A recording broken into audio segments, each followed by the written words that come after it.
6 p.m. Pakistan Standard Time. Assalamu alaikum.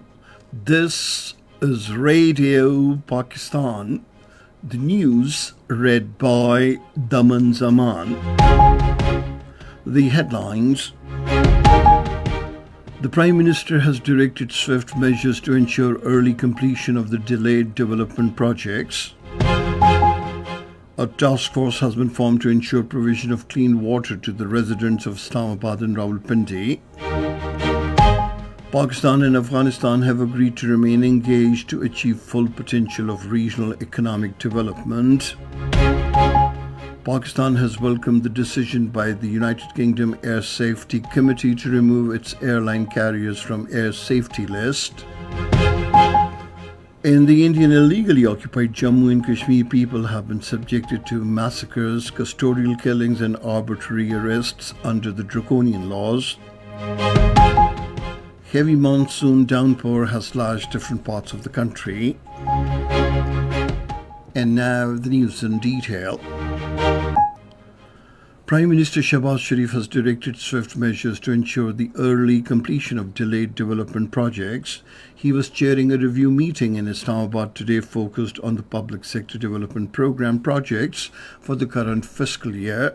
The Prime Minister also emphasized the importance of third-party validation for the public sector development program projects, particularly those related to clean water, electricity, communications and education to maintain transparency. Highlighting education as a top government priority, the Prime Minister Shehbaz Sharif underscored the construction of high-quality institutions such as Danish schools across all the provinces, including Gilgit-Baltistan and Azad Kashmir. About the water infrastructure, the Prime Minister affirmed that reservoirs are vital to national integrity and several projects aimed at enhancing water storage capacity are already under construction. Discussing innovation and technology, he said the development of technology parks in Karachi and Islamabad will help transform Pakistan into a key regional and global hub for information technology. He also recognized the establishment of special economic zones as a cornerstone of the government's economic vision. During the meeting, the Prime Minister was briefed on completed development projects and the ongoing initiatives for the current fiscal year.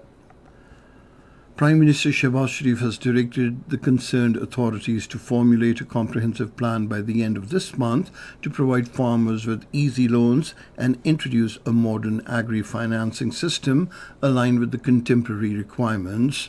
Chairing a meeting regarding agriculture sector in Islamabad today, he noted that Pakistan's progress is linked to the development of the agricultural sector and value addition to farmers' produce. The Prime Minister said providing facilities to small farmers is among the top priorities for the development of the agriculture sector. Shehbaz Sharif said the government is accelerating reforms to provide farmers with modern agricultural machinery, quality seeds, in artificial intelligence technology, improved water usage, on-farm small industry and other facilities.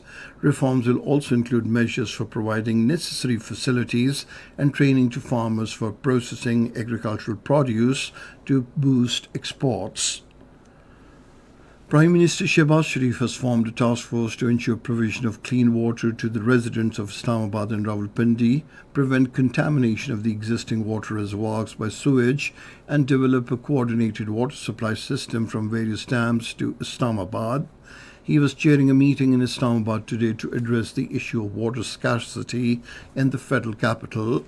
The task force will be led by the Interior Minister Saeed Mohsin Raza Naqvi and will include members from the Capital Development Authority, WAPTA, the Punjab Irrigation Department and other relevant institutions. The Prime Minister directed the Capital Development Authority to present a comprehensive plan for recharging underground water reserves using rainwater. Pakistan and Afghanistan have agreed to remain engaged to achieve the full potential of regional economic development, including through realization of trans-regional connectivity projects. The understanding was reached at a meeting between the Deputy Prime Minister Mohammad Asagdar and the acting Afghan Foreign Minister Amir Khan Muttaqi in Kabul today.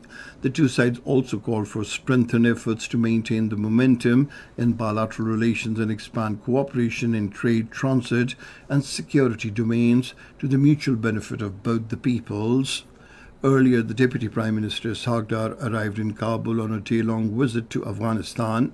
He is accompanied by the Minister for Railways, Special Representative for Afghanistan, and the Secretary Railways. During the visit, the Deputy Prime Minister will sign the Trilateral Framework Agreement on joint feasibility study for the Uzbekistan-Afghanistan-Pakistan Railway projects. This is Radio Pakistan giving you the news. Pakistan has welcomed the decision by the United Kingdom Air Safety Committee to remove its airline carriers from the air safety list, thereby allowing the resumption of commercial flights to the United Kingdom after a 5-year hiatus.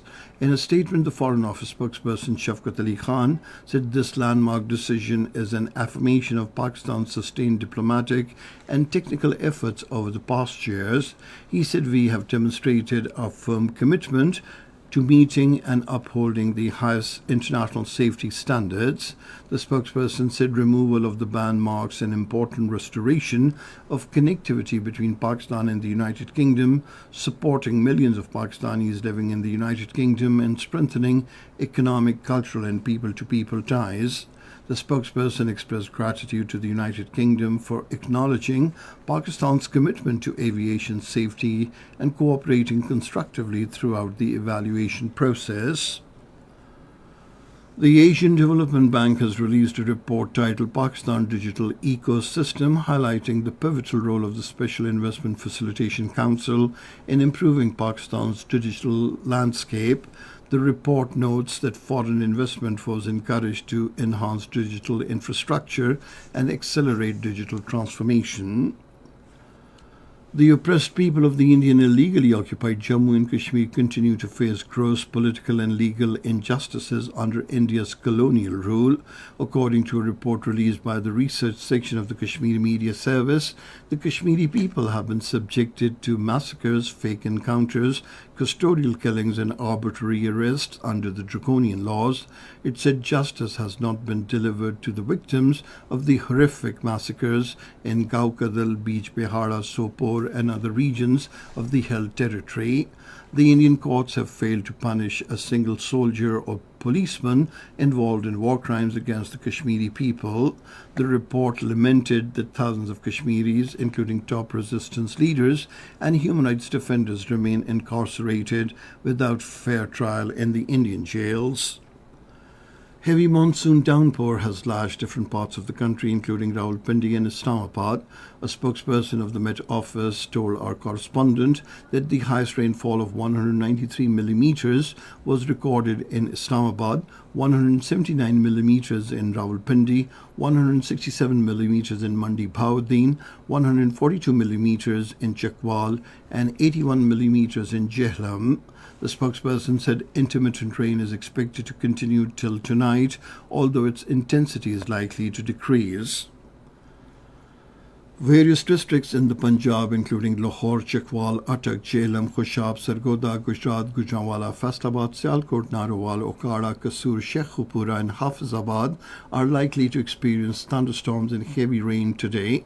In Rawalpindi and Islamabad, heavy downpour may cause a rise in water levels in Nala Leh, posing a risk of flooding in low-lying areas nearby. The residents living near Nala Leh and in vulnerable low-lying areas have been advised to prepare for immediate evacuation in case of warning sirens and cooperate with the relevant authorities. The National Disaster Management Authority and concerned departments are ensuring timely preventive measures. The NDMA has directed all the relevant institutions to ensure proactive preparedness to handle any potential emergency situation. On the other hand, Pakistan Army is engaged in rescue and relief operations in various areas affected by flooding caused by recent heavy rains. And finally, the weather report. Rain with wind and thunder showers is expected in Sindh, northeast and south Balochistan, Kashmir, Islamabad, Punjab and Upper Khyber Pakhtunkhwa during the next 12 hours. Heavy falls are likely at isolated places in Sindh, northeast, south Balochistan, and upper Khyber Pakhtunkhwa during the forecast period. And that is the end of this news bulletin. For more news and analyses, log on to our website radio.gov.pk,